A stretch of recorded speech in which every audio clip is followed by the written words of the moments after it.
What's going on, everybody? Hope you guys had a solid weekend and then came back from it into our holiday Monday, Tuesday-ish, if you got to take Monday off, and then got slapped with the news that Trump and the admin, I guess, are going to be pursuing 50-year mortgages. I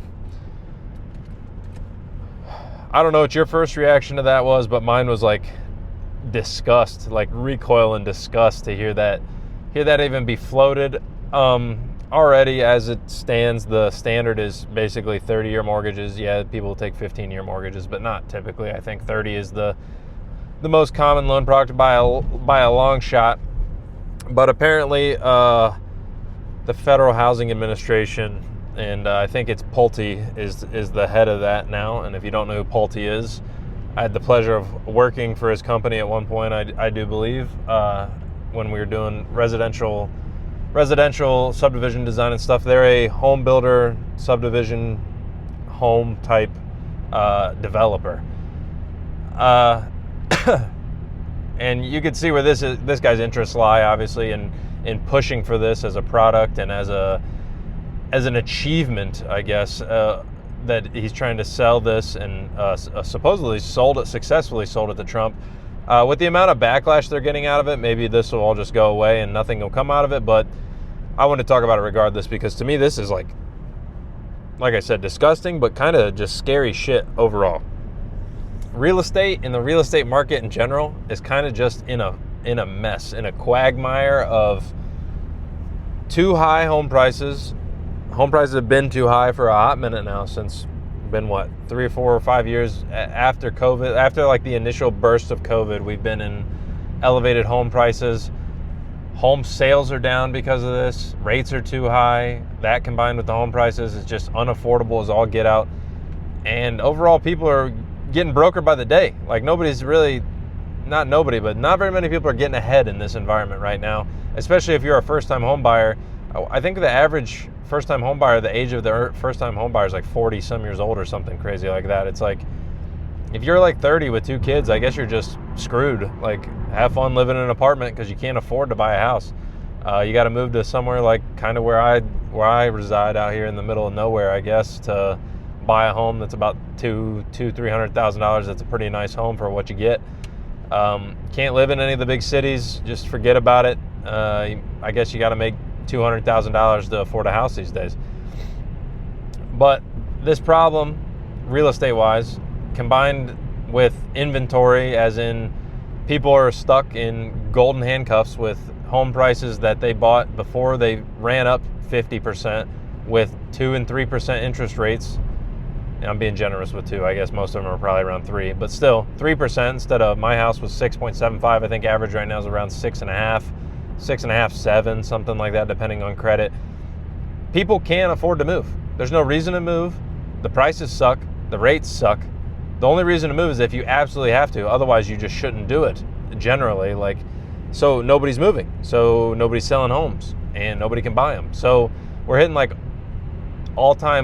not all-time low, but relative lows in home sales, since the thing I was reading was from 2009 was the last time the home sales were this low. I don't know, you tell me if you remember what happened right before 2009. And that's causing everybody involved in real estate, and obviously this fucking Pulte guy and Trump, to try to figure out a solution. But this is not the solution. I think that the consensus, it seems like, and the thing that makes sense to me is, if you want to make housing more affordable right now, you got to lax regulation and build more homes as fast as you can.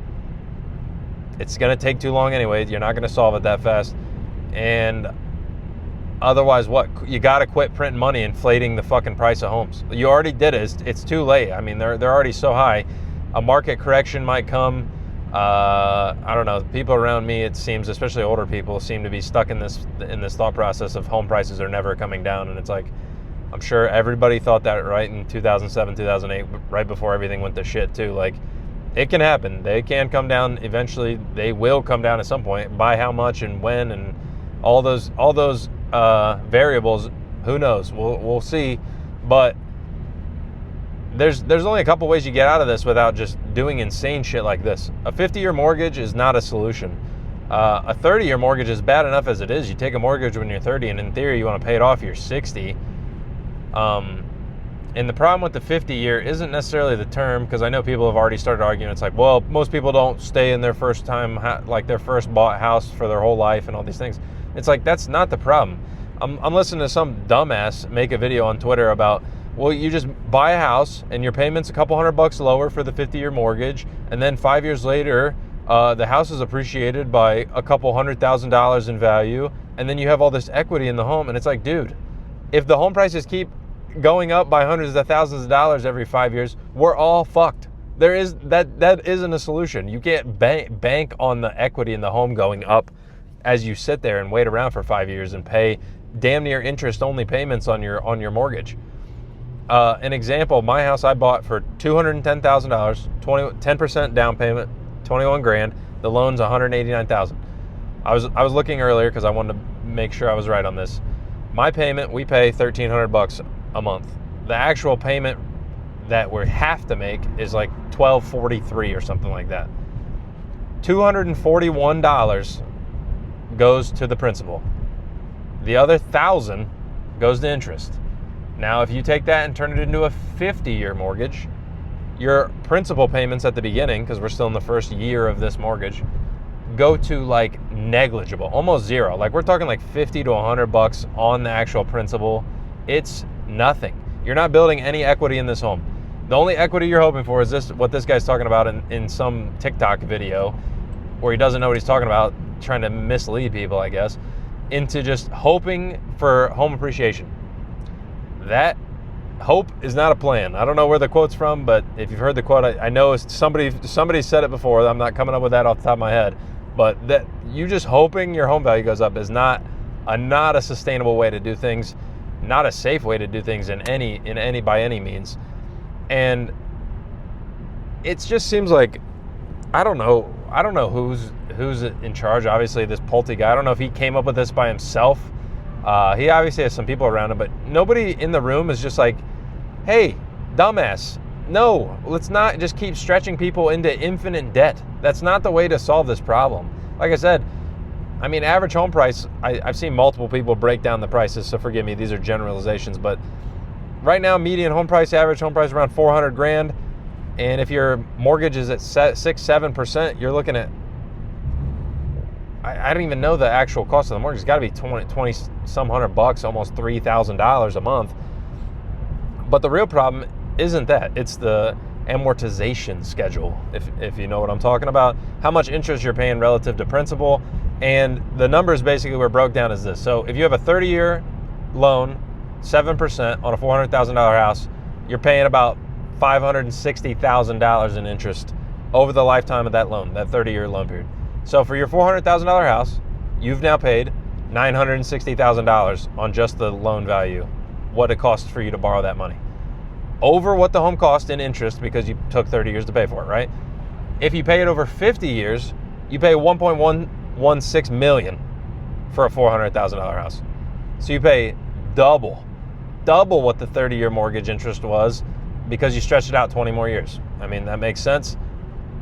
Compounding interest and all that. You added 20, but really it doubles the actual cost of buying the home. That all checks out. Why in the world would you want people to be doing shit like that?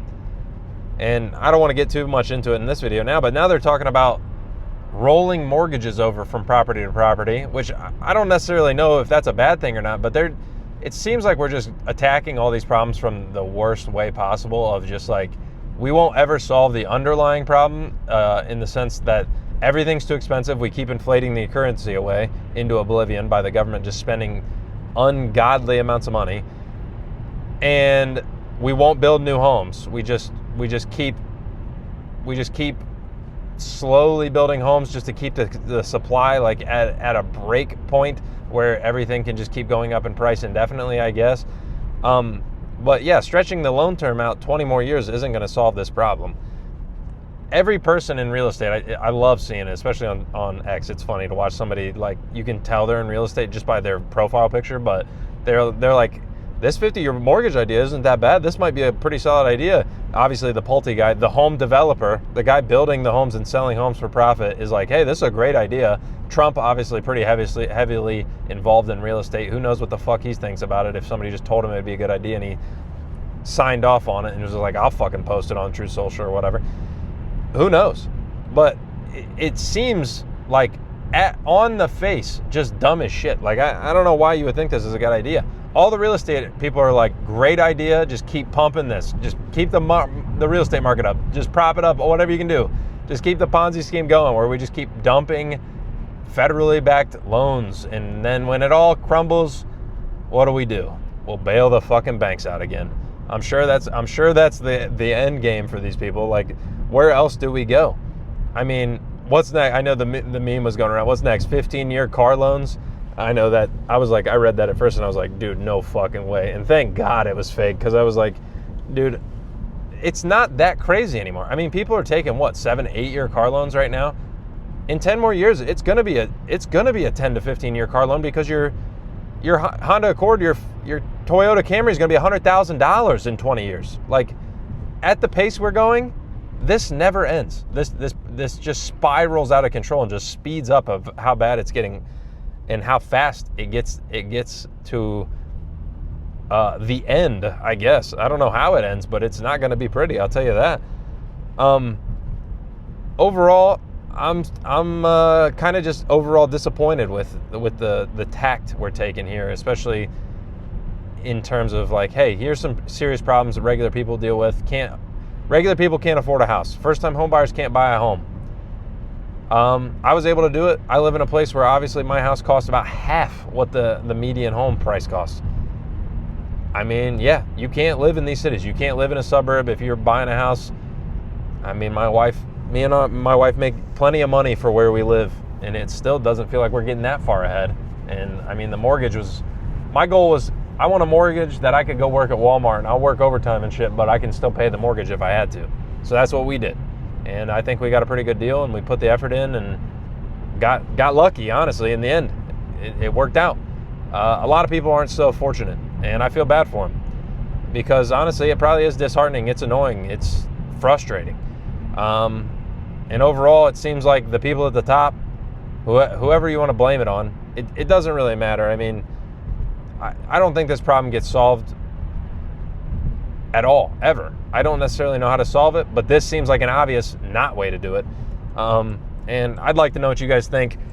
Especially, just tell me what you think about a 50-year mortgage. I'd love to hear it, because it's one of the most idiotic things I've ever heard. So let me know. Leave a like on the video if you got some out of it. Dislike it if you didn't. I'd appreciate it if you subscribe to the channel. Come back.